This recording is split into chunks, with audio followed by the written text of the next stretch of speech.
Hello and welcome to the Make Things Better podcast. Today I'm joined by Annie Thirwell, Research Enterprise Manager for Arts, Humanities and Social Sciences at the University of Sheffield. Is that right? Well done. Thank you. That's a long title to try to remember. I know. I've been practicing every night. No, I haven't really. Welcome on the show. Annie, how are you doing today? I'm really well, thank you. It's nice to be here. I love beehive work, so it's always good to cool down here. Yeah, do you want to tell us a bit about how you first visited Beehive Works? You were just telling me. Yeah,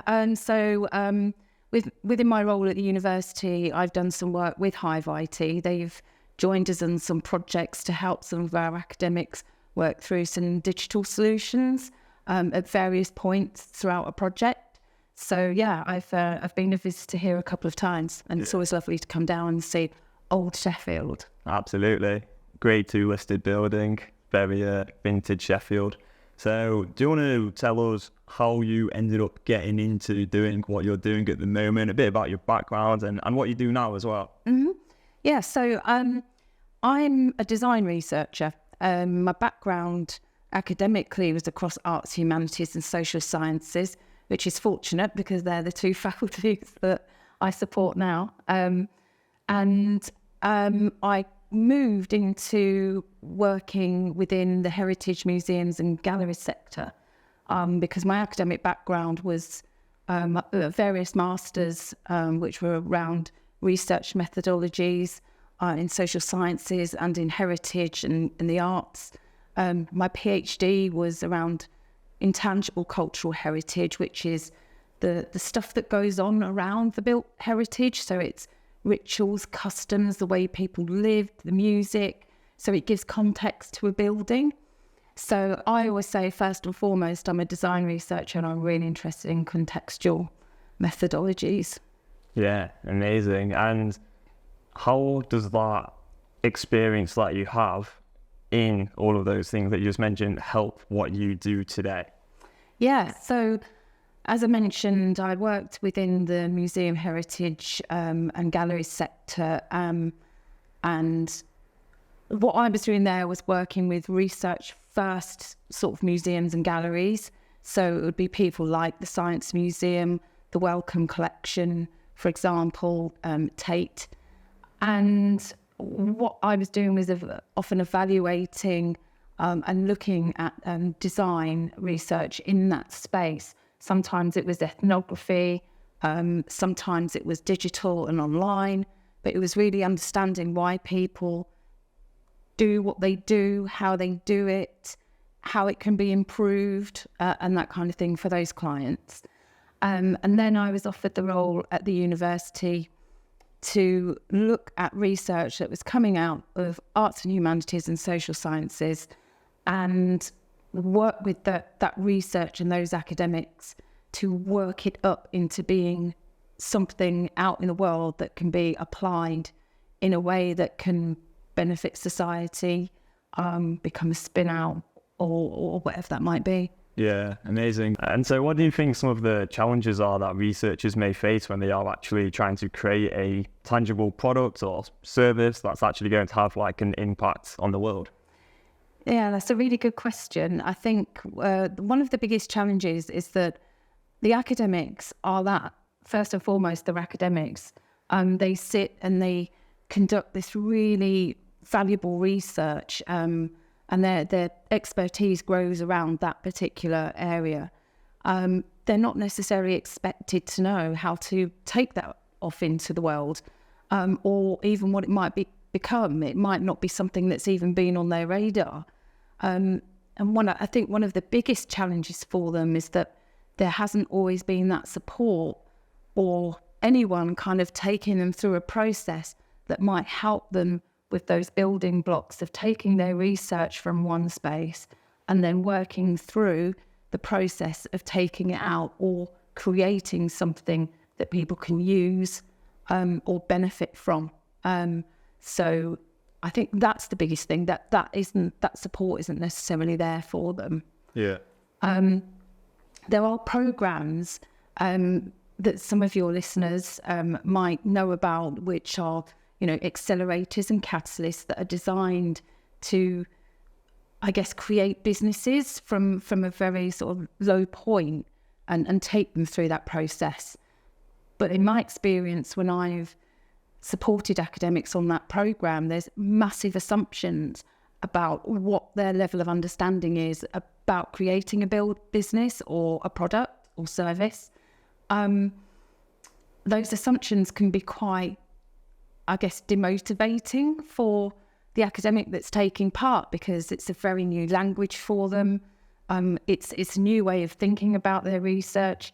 So what I've done at the university, using my experience before and bringing it into the space, is designing research, methodologies, workshops, programs that help them to understand that. Yeah, so it bridges the gap between research and the business world, and sort of that change in language, that shift that may come, because I suppose from a very simplistic perspective, I don't know much about this, but research seems to be really quite in-depth and about understanding, whereas the business world can sometimes be driven by profit and revenue, and so there's a total difference there. Oh yeah, 100%. I think it's accepted that across arts and humanities and social sciences, the services or products that are created from those areas may not bring as high a yield in terms of other areas of the university, such as engineering, and some people might be familiar with our AMRC, Advanced Manufacturing Centre, for example. You know, they're creating £1 million machines that, you know, people like Rolls-Royce and Boeing want to buy. Where the value is across my two faculties is that a lot of it has a lot of social value and has the opportunity to really create impact in terms of the communities and the areas that service or product might be feeding into. So what do you think can unlock some of the opportunities that are available for researchers when it comes to actually creating services or products? I think having access to sort of collaborative working. So what I try and do across the programs that I've created for the university is to create a space where these academic researchers can come together that think, yes, actually, this is something that I want to pursue with my research, and create that very open, exploratory space where they can bounce ideas off each other and go through a sort of building process together and work through the challenges together. I think that is something that I haven't seen at the university so much before joining. The way that the university process used to work for taking research out into the world as a product or service was quite prescriptive. There would be lots of business talk about, well, what's your value proposition? What's the different channels this is going to do? If you use those words to most academics, particularly across my faculties, they have no idea what that means. So actually to shift that language to say, okay, why is this different than what's currently out there? And luckily, with being a university, you've got a subject matter expert that's actually sat and researched this area for a very long time. And then you'll work through, well, who do you want to benefit from that? How's best to deliver that? Is it something digital? Is it something around consultancy? Is it a social enterprise? You know, we explore every area of what a service or product can sort of sit within. And I think that's something that's quite new to them. Yeah. Do you think the whole sort of like landscape of research could be improved in a way if there's more collaboration between businesses and researchers? I think there is a space for that. I would say that not every piece of research is necessarily going to become a service or a product. It's just a great piece of research that can inform policy, it can inform other areas. And collaboration, I think, is really important. And multidisciplinary projects are often the most rich projects because they bring people in from very different areas that really add to, I guess, the richness of the product or the service that's being developed. There are collaborative tools within universities such as knowledge exchange where academics can work with people on the outside to co-produce or collaborate on something. So I think it really depends on the research, and it really depends on where you think that research might go as a product or service, but not all of them are necessarily going to be something that would be a collaborative thing. Yeah. And I suppose, is that because some research can be quite open? It's not really about creating a product or service, right? It's about actually how can we improve the world? How can we understand people better? How can we, just get a better understanding of what's going on in the world? Yeah, definitely. Not every piece of research is really destined to be a product or service. And I think it's really important that research that isn't necessarily going to become that also takes place. The University of Sheffield is seen as a research first university. What we create out of that is just, I guess, people like me and my colleagues and other colleagues across KE and other sort of industrial relationship and partnerships, we enable and we facilitate.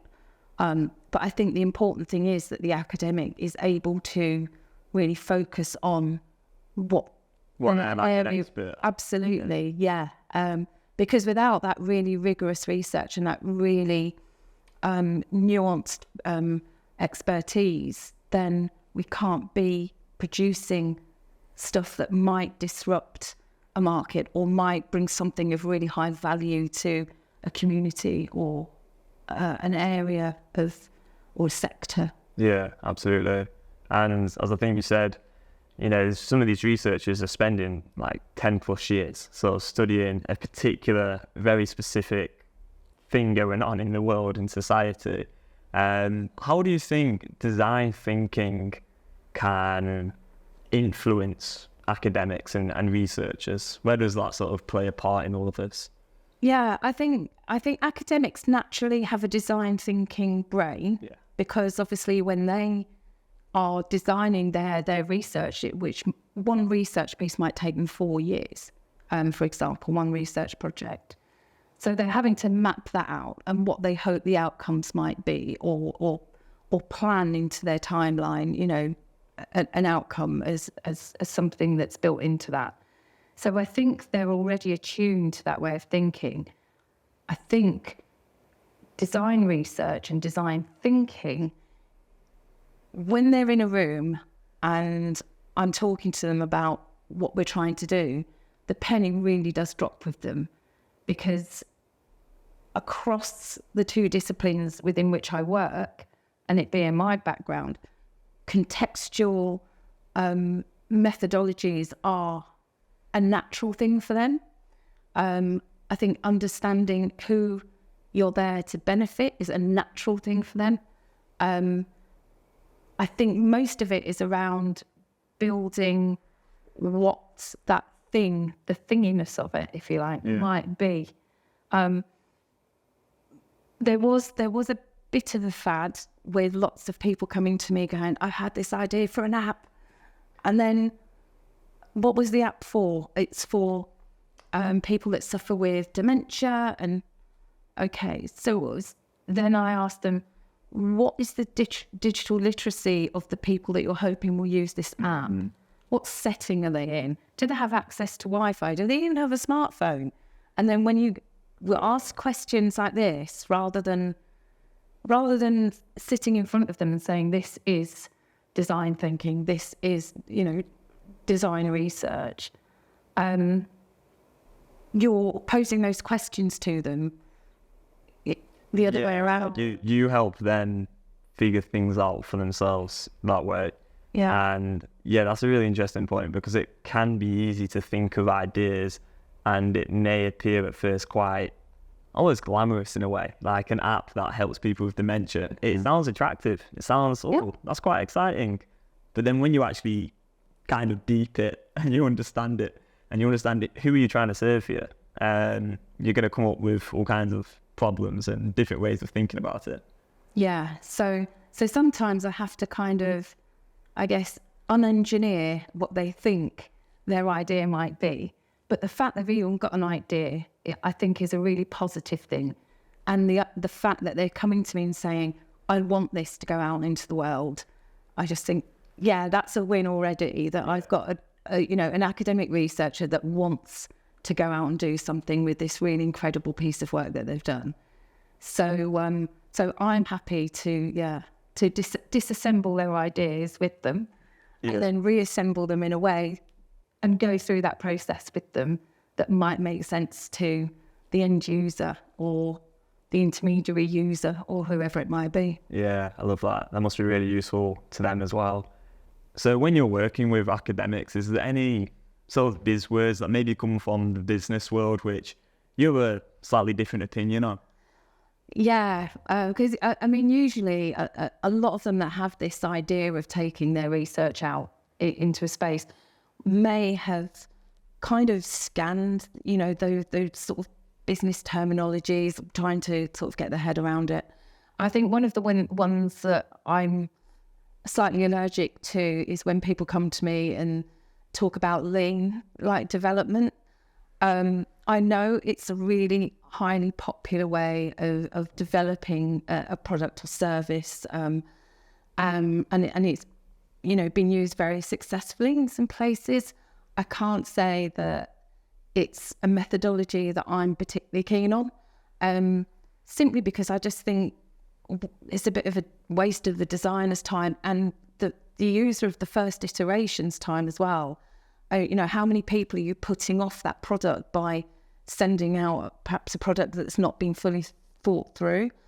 So I'm a big advocate for having this very kind of front-loaded, really rigorous research that encompasses usability, context, the best channel, and understanding all of that area before even getting to the point of actually putting anything together.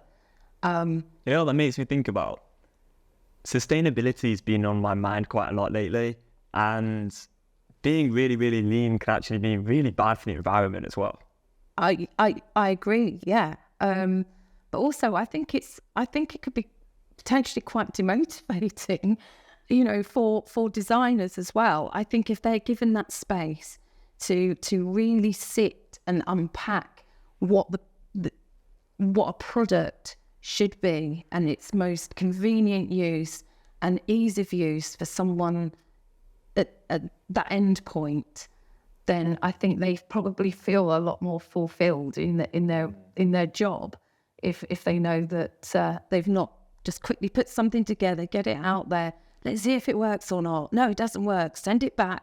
Yeah. So in a sense, it's like you're missing a crucial part of creating a tangible product or service if you don't go and understand users and iterate and work almost collaboratively with them to understand their needs and then put something out there. And lean is almost the antithesis of doing all of that. No, it really is. So yeah, that's just, I know it will be a controversial opinion, especially in the digital world.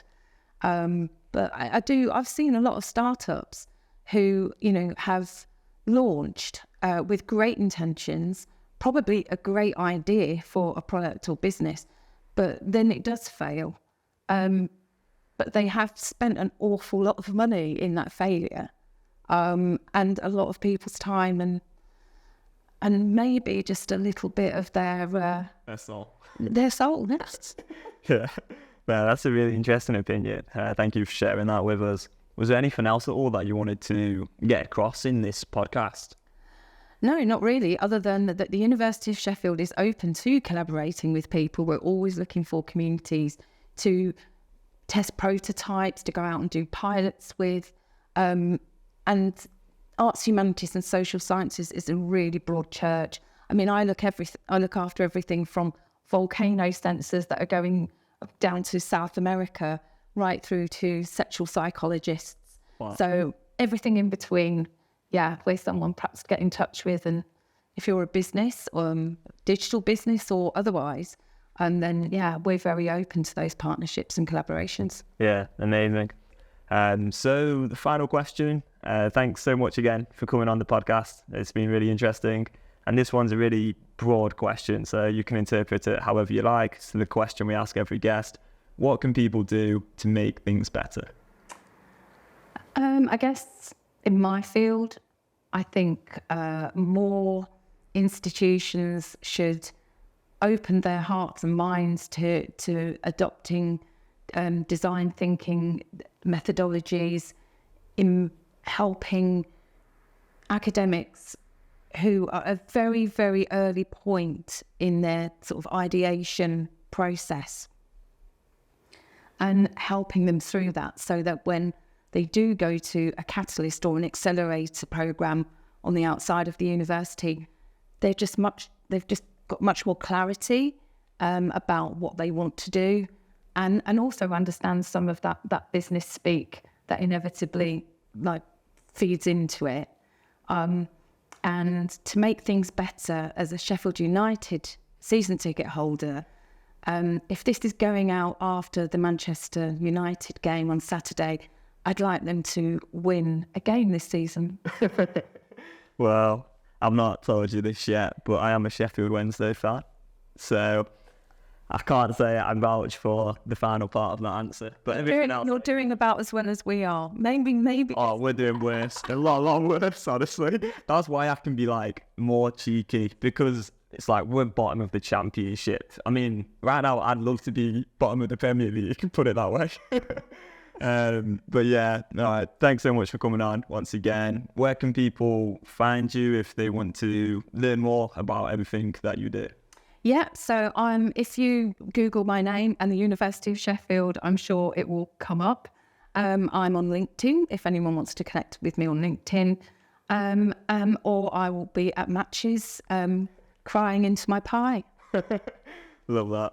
All right, thanks a lot for watching or listening or reading, and I hope you have an amazing rest of your day.